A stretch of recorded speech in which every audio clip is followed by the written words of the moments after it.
You know what, confidence एक ऐसा term है जो कि आपकी लाइफ में बार बार आपके सामने आता है। लेकिन कॉन्फिडेंस के साथ सबसे बड़ी दिक्कत यह है कि एक ऐसा टर्म है, एक ऐसी क्वालिटी है जिसके बारे में बंदे को पता ही नहीं होता। क्यों? क्योंकि आपके अंदर कॉन्फिडेंस है या नहीं है ये आपको बहुत देर तक समझ में ही नहीं आता। आपको पता ही नहीं चलता कि आप अंडर कॉन्फिडेंट हैं, आपको पता ही नहीं चलता कि आप ओवर कॉन्फिडेंट हैं, क्योंकि कॉन्फिडेंस और ओवर कॉन्फिडेंस के बीच में एक बहुत ही थिन लाइन होती है। So what do you think, confidence होता क्या है? तो कॉन्फिडेंस का मतलब होता है पूर्ण विश्वास, फुल ट्रस्ट। जी हां, अगर मुझे खुद में कॉन्फिडेंस है इसका मतलब मुझे खुद पर पूर्ण विश्वास है। पूर्ण विश्वास मतलब the way I walk, the way I talk, the way I carry my self, the way I present my self, the way I approach anyone. इससे समझ में आता है कि कॉन्फिडेंस क्या है।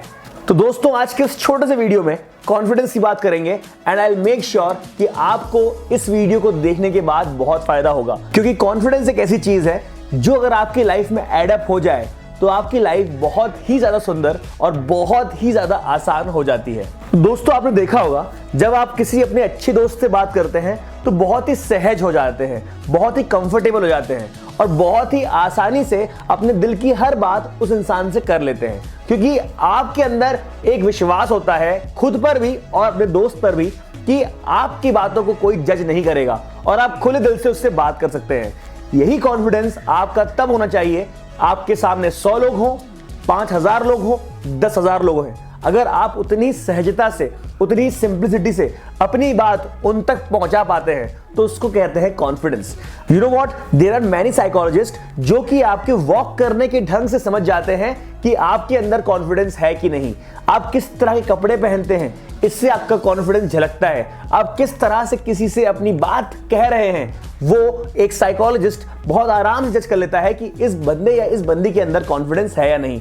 और दोस्तों, आज की सोसाइटी में जितनी इंपॉर्टेंस कंटेंट की है उतनी ही इंपॉर्टेंस उस कंटेंट को किस तरह से प्रेजेंट किया जा रहा है इसकी भी है।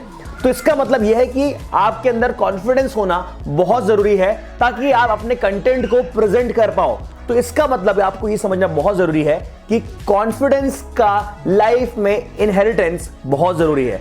अब बात करते हैं वो 5 क्वालिटीज जो कि आपके कॉन्फिडेंस दर्शाती हैं। पहली चीज, ड्रेसिंग। मैं ये नहीं बोल रहा कि आपको बहुत ब्रांडेड कपड़े पहनने हैं और बहुत ही महंगे कपड़े पहनने हैं, लेकिन आपको वो ड्रेसिंग रखनी है जिसमें आपकी शर्ट प्रॉपरली आयरन हो, आपकी जीन्स या आपका ट्राउजर प्रॉपरली आयरन हो, वॉश्ड हो, क्लीन हो। चाहे आप कितने भी सस्ते कपड़े पहने, यकीन मानिए ये मैटर नहीं करता। The way you carry it matters a lot. और आपको ये जानना बहुत जरूरी है कि आप किस जगह क्या पहन के जा रहे हो। हर जगह का एक कल्चर होता है, उसी के हिसाब से आपको पहनना होता है। जब आप स्पोर्ट्स के लिए जा रहे हैं, फील्ड पे जा रहे हैं, तो आपका ड्रेसिंग अलग रहेगा। जब आप लोग जा रहे हैं किसी पार्टी में तो आपकी ड्रेसिंग अलग रहेगी। जब जा रहे हैं आप किसी दोस्त के साथ मिलने के लिए कैजुअली, उसकी ड्रेसिंग अलग रहेगी। तो ये आपको जानना बहुत जरूरी है। शूज आपके लिए बहुत इंपॉर्टेंट है। किस तरह के शूज पहन रहे हैं ये बहुत मैटर करता है। स्लीपर्स कहां पहन रहे हैं ये बहुत मैटर करता है। कुछ लोग इसके लिए बहुत कॉन्शियस रहते हैं, लेकिन कुछ लोग इसको बहुत ही लाइटली लेते हैं, जो कि मेरे ख्याल से गलत है। क्योंकि जब आप किसी से मिलते हैं तो पहले आपके अपीयरेंस चिल्ला चिल्ला के आपके बारे में सारी बातें बयां कर देता है, उसके बाद आप अपना कंटेंट डिलीवर करते हैं। Second point, knowledge. दोस्तों, ऐसे टॉपिक पे जहां पर आपको नॉलेज नहीं है उसमें आपको कभी भी बात नहीं करनी चाहिए। यह जरूरी नहीं है कि आपको हर टॉपिक के बारे में पता हो, लेकिन जो टॉपिक आपकी फील्ड से रिलेटेड है वो आपको अच्छी तरह से पता होना चाहिए। अवेयरनेस आपको होनी चाहिए। जब तक किसी बंदे के अंदर नॉलेज नहीं होगा तब तक उसकी सोसाइटी में रिस्पेक्ट नहीं होगी। क्यों? क्योंकि आपको नॉलेज प्रोवाइडर बनना है। दोस्तों, आपके पास जो नॉलेज है उसको मैक्सिमम लोगों तक पहुंचाना है। आपके पास भरा हुआ घड़ा होना चाहिए जिससे आप अपने चीजों को, अपने नॉलेज को, अपने कंटेंट को लोगों तक सर्व करें। आप खाली घगरिया लेके बैठेंगे तो सोसाइटी में आपकी कोई इज्जत नहीं होगी। Third point, do not compare at all. मैं ये क्वालिटी रखता हूं, सामने वाला ये क्वालिटी रखता है, मैं उसको देख के खुद को कंपेयर करता रहूं तो ये गलत होगा। Instead of comparing, why don't you get inspired. आप सामने वाले की किसी क्वालिटी से इंस्पायर हो सकते हो, लेकिन खुद को कंपेयर मत करो। आपको खुद से फाइट करनी है। आपके पास जो क्वालिटी आज है कल उससे बेहतर क्वालिटी होनी चाहिए, यही आपकी जीत है। दूसरों की क्वालिटी से आप इंस्पायर हुइए, दूसरों से सीखिए, दूसरों से आगे बढ़ने के लिए फाइट मत मारिए। दूसरों को कॉपी करने की जरूरत नहीं है, आप उनसे इंस्पायर होके और भी बेटर कर सकते हैं अपनी स्टाइल में। आपको अपनी स्टाइल में आपको पूरा विश्वास होना चाहिए खुद की स्टाइल पर। रणवीर सिंह है, अमिताभ बच्चन है। रणवीर सिंह को अमिताभ बच्चन बनने की जरूरत नहीं है, अमिताभ बच्चन को रणवीर सिंह बनने की जरूरत नहीं है। आप खुद में एक बहुत ही ब्यूटीफुल सोल हैं। आपकी बहुत इज्जत है अगर आप खुद अपने आप में नेचुरल रहते हैं। एक बहुत इंपॉर्टेंट चीज, जिमिंग।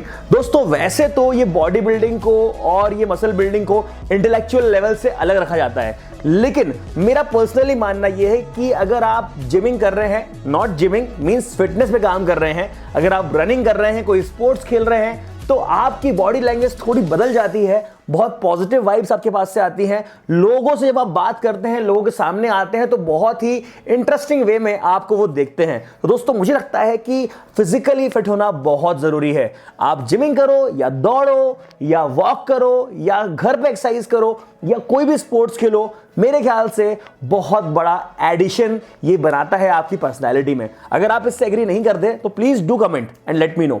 एंड 5वां पॉइंट है ट्राई ऑलवेज। दोस्तों आप अगर कुएं के मेंढक बन के रह जाएंगे तो हमेशा आपकी इंसल्ट होगी, आपकी कोई वैल्यू नहीं रहेगी। इस चीज पे ध्यान मत दीजिए कि मैं इसमें जीतूंगा या हारूंगा, लेकिन अगर आप ट्राई ही नहीं कर रहे हो तो आप ऑलरेडी ये जंग हार चुके हो। इसलिए नई नई चीजों में ट्राई करना, सीखना स्टार्ट करिए। अगर आप एक एंटरप्रेन्योर हैं या एंटरप्रेन्योर बनना चाहते हैं तो आपको अपने लिए plan A, plan B, plan C, plan D तैयार रखना पड़ेगा।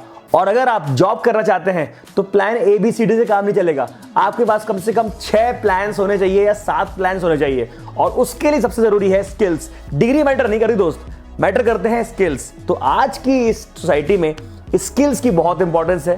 तो अगर आप लोगों को मेरा ये वीडियो पसंद आया हो, ये 5 पॉइंट अगर आपको लगते हो कि आपकी लाइफ में आप फॉलो करेंगे या करना चाहते हैं, तो इस वीडियो को जितना हो सके शेयर करिए और हमारे चैनल को सब्सक्राइब करिए। मैं अक्कड़ बक्कड़ राहुल धाकड़ लेकर आऊंगा अगला वीडियो। मेरे ऑलरेडी इस चैनल पे बहुत सारे मोटिवेशनल लाइफ कोच वाले वीडियोस हैं, आप कृपया जाके उनको देखिए। And please do let me know if you have suggestions और सम डाउट्स।